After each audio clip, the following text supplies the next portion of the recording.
bonjour à tous. Alors, dans cette vidéo, on va continuer le développement de notre jeu Pac-Man en rajoutant quelques améliorations que vous pouvez réutiliser pour améliorer votre jeu comme vous voulez. Alors, ici, le jeu Pac-Man, on a rajouté d'autres options. Alors, les mêmes options de tout à l'heure, qu'on va toucher les fantômes, notre vie va diminuer. Et ici, quand on atteint un seuil, ici 10 points, et s'afficher, deux autres fantômes vont s'afficher. Et si on va toucher les fantômes, notre point va diminuer, notre vie plutôt. Et les deux fantômes, alors là on a touché, notre vie a diminué. Et par exemple, si on va toucher encore cet autre-là, notre vie a diminué et il ne nous reste qu'une vie. Et là, c'est arrêté parce qu'on n'a plus de vie et le jeu s'arrête. Et avec un bouton Yes ici, Play Again, si on clique sur Yes, ça va se réinitialiser et mettre tout à 0. Et notre vie, elle revient à 3 et notre score est à 0. Et c'est comme ça notre jeu Pac-Man. Alors, qu'est-ce qu'on a rajouté? Alors, on a rajouté deux autres images sprite, Ghost bleu et Ghost rouge.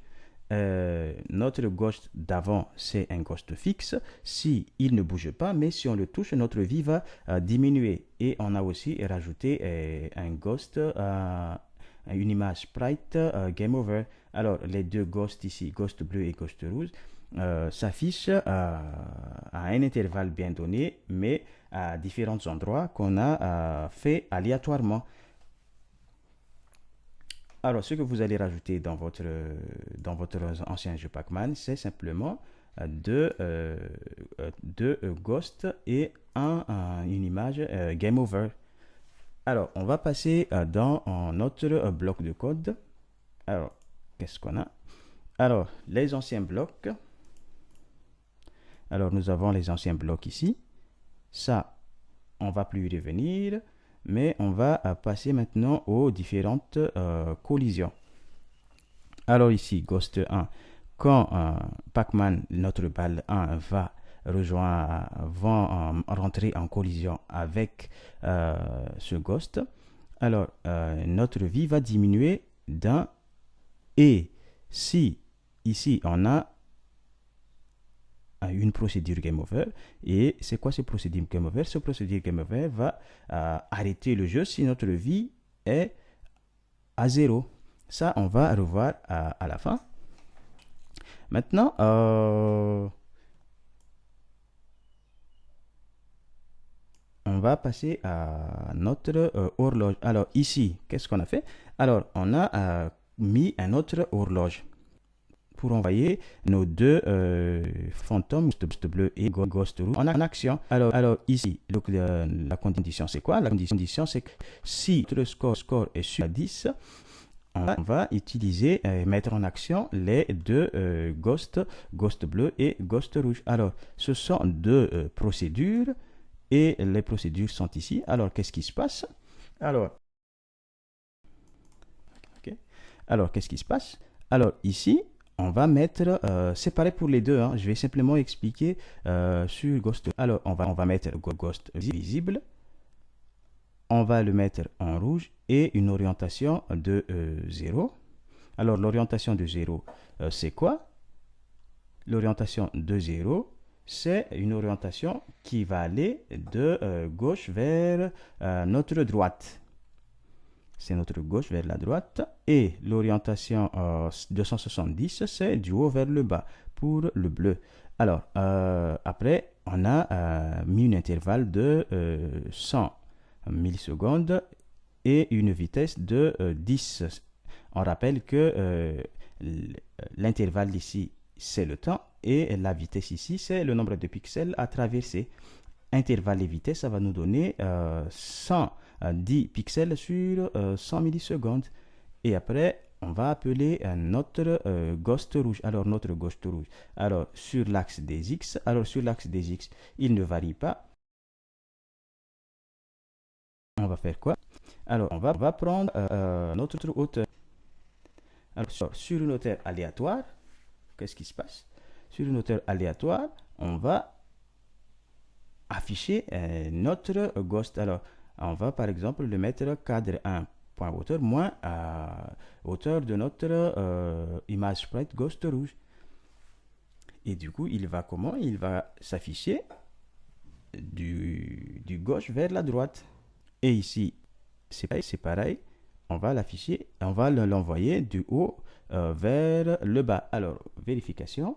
Alors, pour aller à droite, c'est une orientation de 0. Alors, c'est ça. Et pour aller du haut vers le bas, c'est 270. Alors ici, de haut vers le bas pour le bleu. Et pour le ghost rouge, du gauche vers notre droite. C'est simplement ça. Mais vous pouvez rajouter aussi d'autres fonctionnalités où vous voulez qu'il revienne en arrière. Et après, comment on va les mettre, comment on va les bloquer après? Alors, quand ils vont atteindre une borne, on va les mettre visibles faux.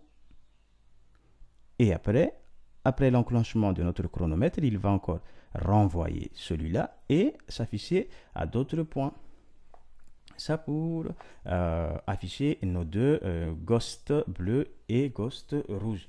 Maintenant, on va aller dans ghost bleu collision. Alors ici, quand ghost bleu collisionne, alors on a mis une condition parce que si ghost bleu rentre en collision avec d'autres images sprite, par exemple le ghost rouge, on va pas diminuer notre vie.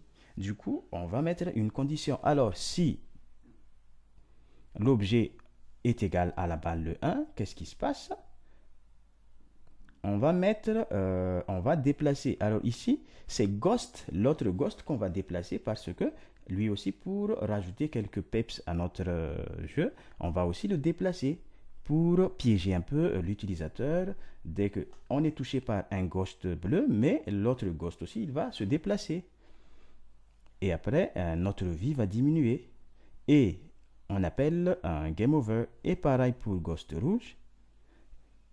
Si, même procédure, mais on appelle aussi game over. Alors, game over, c'est quoi? Game over, c'est une condition si. Alors, si notre vie est égale à 0, qu'est-ce qui se passe?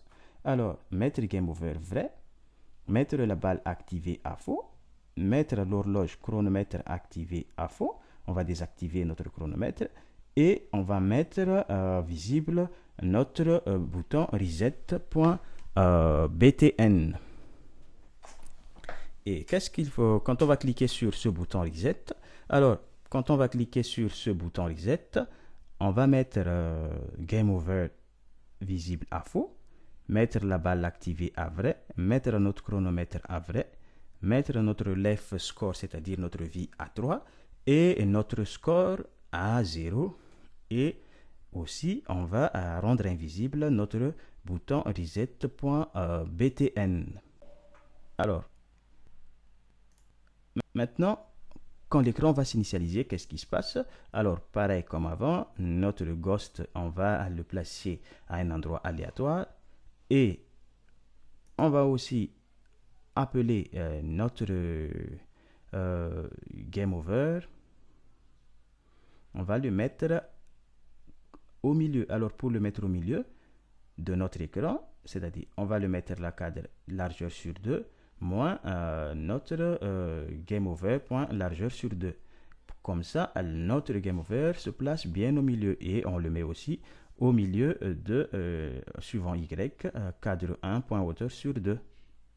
Après, mettre notre reset btn point visible à faux et après mettre notre horloge point intervalle chronomètre à 5 millisecondes, à 5000 millisecondes, c'est-à-dire tous les 5 secondes. C'est tous les 5 secondes que nos deux images sprite ghost bleu et ghost rouge vont donc s'activer.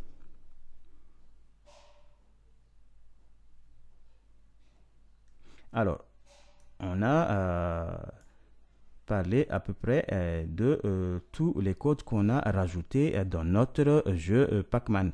Alors, sur ce, je vous dis à très bientôt et à la prochaine. Ciao, ciao.